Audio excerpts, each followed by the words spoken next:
So when the Moors had children by Jewish women, because it was the Jews that brought the Moors into Spain in 711. It was the Sephardic Jews that invited them into Spain because they were having problems with the Visigoths, whose leader or ruler by the name of King Roderick, right? They were doing a lot of fuckery and they were treating the people in all type of barbaric ways and whatnot. So they basically made a clarion call and brought the Moors in, kind of like to police the Iberian Peninsula. The Moors wound up defeating the Visigoths, killed King Roderick, and began to progress into Europe and conquer in the name of Allah, right? Because the Moors were spreading Islam. So along the way, they giving white women baths and whatnot. They washing them up. They introducing them into personal hygiene and care, because rumor has it you could smell the European for miles away on the water. They said on the water coming into the islands and whatnot of the British Isles and whatnot. They said the stench was so strong that you could smell them. They used to have dung hills all up and down Europe. They didn't have sewage and whatnot. So the way that you see Africa, where they don't have sewage and toilets, my nigga, that was Europe right before they basically pillaged the Americas after the fall of the Moors. That, my friends, is how that's how Europe was looking. How they got Africa looking crazy and whatnot. My genius, yeah, that's how Europe was looking originally. Right? There's a movie called Parfume, and it's spelled with A-P-A-R fume. That gives you that movie talks about the origin of perfume and smell goods, and they say that the reason why they had to create perfume is because of the stench that the white Europeans had, because they smelled really bad, right? Very, very bad, especially in places like London. Okay, so the Sephardic Jews, they were procreating with Spaniard women. They were procreating with Sephardic Jewish women, and they were procreating with, other women in Europe. And their children looked like Drake. Right? Now, I always use this analogy to show people what I'm talking about, how cosmopolitan, how what they call Al-Andalus, right?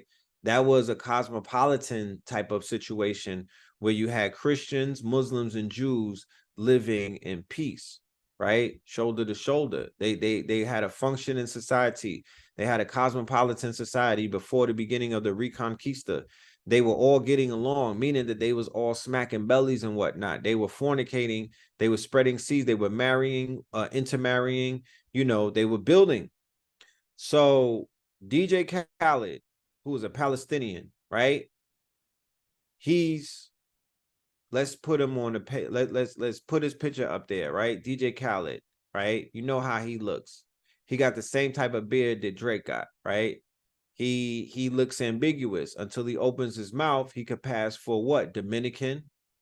Because if you put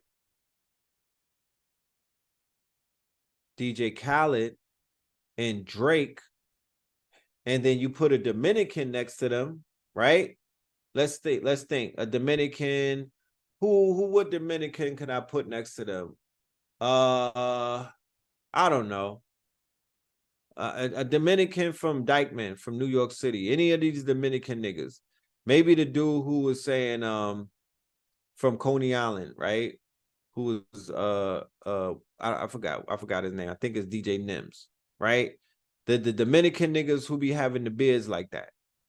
Until they open their mouth, they might be Yemenis, they might be Arabian, right? Because some of them look just like the Arabs. Like when the Arabs took over the Dominican bodegas and whatnot, the only reason that you knew that it wasn't the Dominican because of the music that they was playing, and when they open their mouth and they start talking that Arabic. You feel me?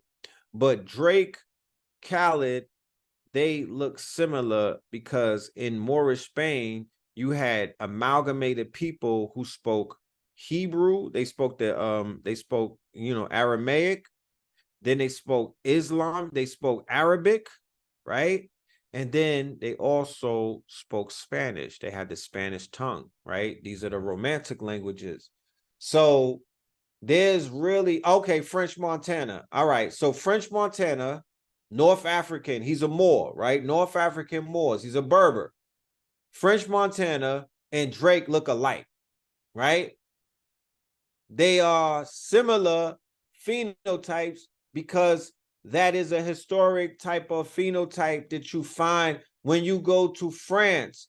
You'll find niggas that look like Drake, right? The amalgamated ones. They had a whole situation in Haiti with the amalgamated ones, yes or no, right? The mixed ones, they call the octoroon, whatever they gave them the name. These are the Drakes of society. This Drake shit goes all the way back into Moorish Spain. It was the Drakes who killed the Moors.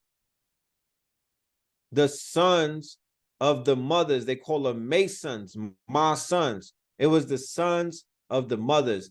The son is always going to side with the mama. You know that, right? Like the daughter will side with the father. So this is some Game of Thrones type shit.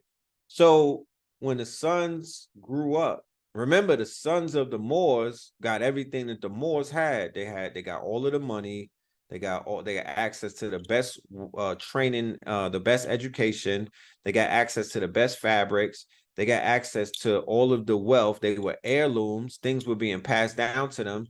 They got access to the best training on how to fight and you know, they got raised to be warriors because the Moors did not treat them as bastards. They were raising these children, these boys and whatnot, to be men. But when these men came of age and something called a reconquista came about, these men choose the side of their matrilineage and their mama, and they slew their fathers. They killed their father. They were the ones on the front line, along with the European Christendom, fighting against their fathers, conquering them, huh? Right? And it was the Drakes of that time, right? They looked like Drake. So